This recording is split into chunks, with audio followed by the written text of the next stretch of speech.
All right, so hi, I'm Neve, and I'm going to obviously be interviewing you today about why climate change is important to me and other kids my age. Would you like to introduce yourself? Yeah, so hi, Neve. Really lovely to meet you. So I'm Jo Harrison. I'm the Director of Environment Planning and Innovation at United Utilities, which is the water company that serves the northwest of England. Yeah, that's great. Thank you for making the time to talk to me today about this topic. I have a few questions for you. Yeah. So first of all, what is United Utilities doing to look after the environment for future generations? So that's a really big question. So for water companies, everything we do relies on having what we call a resilient natural environment. So we manage land to protect water, we abstract water to provide it to customers, we then treat wastewater and we discharge that back into the environment, and we manage the waste that comes from that. And so it relies on us having a really stable natural environment where we can understand how we can manage water and we can protect communities from extreme events like flooding. So it's absolutely critical for us to play our part in that.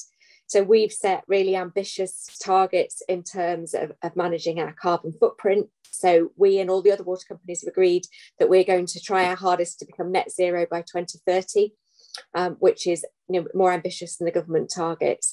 But we're also going to work really hard to look at how we adapt the company and our services so that we can ensure that we can protect our water resources and our wastewater services long into the future.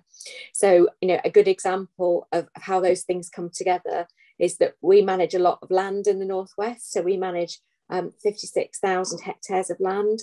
And we're looking now at how we can restore that land, so peatland restoration to protect carbon, but also to protect biodiversity, how we've committed to plant 1 million trees to help reduce our carbon footprint. And we're on with delivering that and converting our fleet to electric vehicles. So we take it really seriously because it impacts our business every day and it's the right thing to do.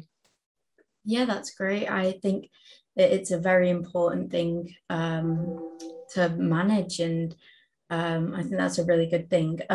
You said that you promised to have a net zero carbon footprint by 2030. That might seem like a long way away for a lot of people. What are you doing to like achieve that sooner? Um, So for a water company, there are a number of different things that we can do. So we have already reduced our emissions by around 70% from 2003 levels. So we've really, really focused on reducing them for a long time. We made commitments a long time ago. So we already purchase all of our electricity as green electricity, as an example. And we generate 25% of our energy needs from renewable energy that we generate as a water company. So the sludge that we generate from wastewater treatment contains biomethane, which we can use to make electricity or export that to the grid. So we've already done a lot. Our pledges that we are sort of trying to deliver over the next few years are really around tree planting, peatland restoration, and changing our fleet to an electric fleet. But one of the critical things for water companies is that our carbon footprint starts the moment our customers flush the loo. So everything we produce as human beings that gets flushed down the loo naturally degrades and releases methane and carbon dioxide. So one of the hardest bits for us is to look at how we change our process emissions, so the natural emissions that are coming off our treatment works. So that's going to take us a little bit longer. And that's why we need to focus on looking at how we sort of offset that by developing our tree planting and peatland restoration to net off some of those emissions that are going to take a little bit longer to deliver. yeah, I think that's great. Some young people do think that companies are more interested in the profits than genuinely protecting the environment. What would you say like about that? Like, what's the company doing different? So I think probably the opposite, that I think that companies are doing more than necessarily regulators and government to actually meet the climate change challenge. I think, water companies see that changing environment all the time, and we can see how the climate is changing. We can see the change in patterns to rainfall. We can see the increase in temperature in our reservoirs and our lakes that we use. So, that's something, we're a company full of scientists that look at these things and study them and understand the risks. But what we're really focused on is making sure that we are resilient as an organisation. And I think that's what other companies in other sectors are doing too. So if you look at the food sector, they're going to be equally impacted by climate change, whether it's changes to the land, changes to rainfall patterns, changes to other aspects of weather. So I think that as companies start to realise how vulnerable they are to climate change, it's in their interest to invest.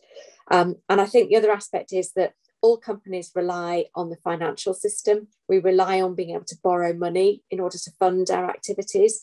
And increasingly, all of our investors and our shareholders and our banks are all setting out really, really stringent climate change objectives. And I have more conversations now as an environment director with our banks and our shareholders than I've ever done before. So I actually think that everybody is really playing their part, and we understand the risk and what we have to do. Yeah, I think that's really important, and you're doing a great job with that. What do you think that young people can do to play their part to help the environment and work alongside you?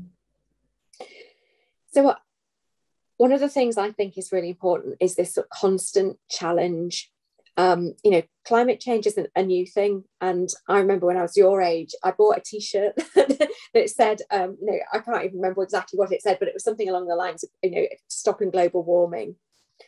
And, that was 30 years ago. And, I think the failure of my generation has been not to be demanding of others sooner. And so, what I really want to see within United Utilities is our young employees really pushing the organisation, because not everybody understands the risks, and of course with big companies you've always got lots of competing priorities. So I suppose it's not just our customers holding us to account or our shareholders, it's our employees as well. And the louder the voice that we hear, the more likely it is that we are going to be able to act with pace and get that momentum that we all need as society. Yeah, I think that's something that a lot of people my age really want to do, because this affects us quite a lot and we can be the generation to kind of help this. And, I think that's great. Here in the Northwest, we get a lot of rain. And I think that makes people think that with all this water, we don't have to use water that carefully. But what would you say to convince people that they do need to use water carefully? So I think if we look at the summer that we've just had, it's been a really good example of how different our climate in the Northwest is being. So we've had some really, really dry months, drier than we've ever had, and really, really exceptionally wet months. So instead of having, the normal constant drizzle that we're used to in the Northwest, which is really great for water companies because it just keeps the reservoirs nice and full, we've just had these extremes of weather. And what we know from climate science is that, that is going to become more and more typical. And, particularly these hot, dry summers is going to be the norm. Now, what we can't do is just build more and more water resources to make sure that, we've always got plentiful water. We're going to have to think really, really differently about how we manage and conserve the water that we have got. And everybody needs to play their part in that. So we've really tried to sort of explain to people the impact of saving water, and really trying to encourage them to do so and play their part, but also showing how actually, if we think about how we use water in the home, a lot of that water is then heated. So there's a direct carbon impact in our homes of using that water. So we're trying to make that link between our own carbon footprints in our homes and our water usage, and how we might do things differently.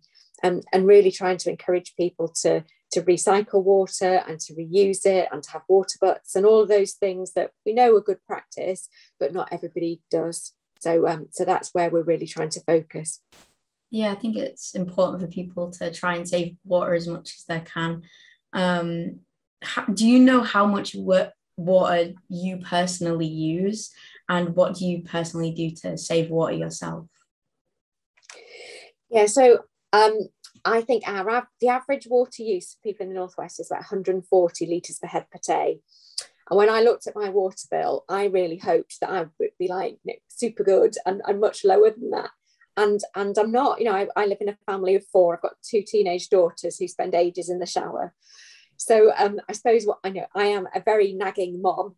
And I keep telling my daughters not to spend as long a time in the shower.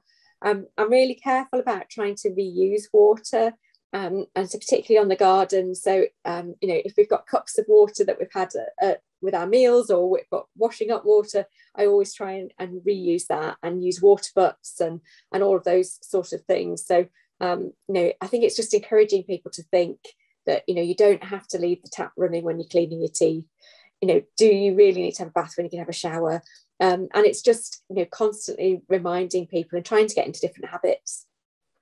Yeah, I think that really gets on my nerves when like people leave taps running when like brushing their teeth and things. I think that it's just like a waste of water that just makes me so mad. Is there one message that you would like to get across to people of my age, to like try and influence them to save water, or help with global warming and climate change in general? So I think in terms of saving water, I always sort of think, do you know where your water is coming from and what the impact of you taking that water out of the environment is? So in my mind, I sort of imagine that, you turn on a tap and you can sort of see the reservoirs going down and the impact that that's having on the natural environment. So I would really encourage people to get to know and understand where their water's coming from, and don't take it for granted.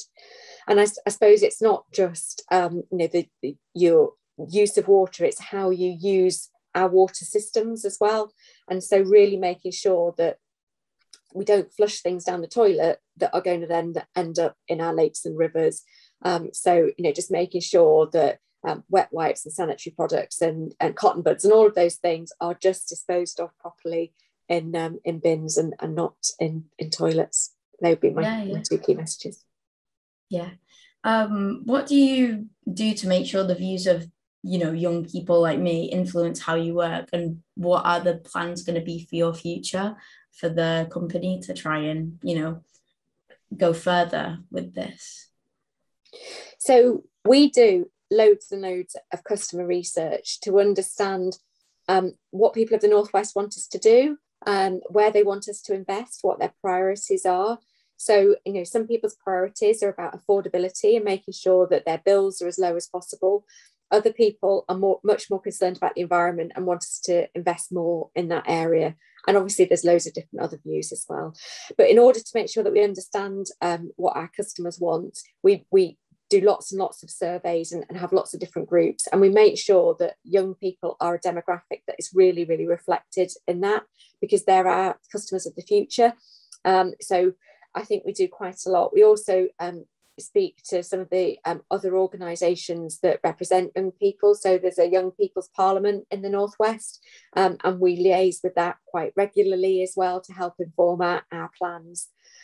So I think just a sort of message, I suppose, is let's hear your voice, because we just really want to make sure that one of the things that we have to think about is something called intergenerational equity. So who pays for the improvements that we need to make? And the danger, of course, is that older people don't necessarily see and understand some of the impacts of climate change, and are quite happy to push some of those decisions down the road, and leave it for other generations to pay for. And that's not fair. And we need to make sure that we are acting at the right time, and hearing everybody's voice in that. Yeah, I think it's great that you're trying to listen to young people's voices as well, because I know that this is a very important thing for our generation overall. But thank you for answering my questions. It was great to hear about this, and I've learned a lot. So thank you. No problem at all. It's been lovely talking to you, and thank you for being interested.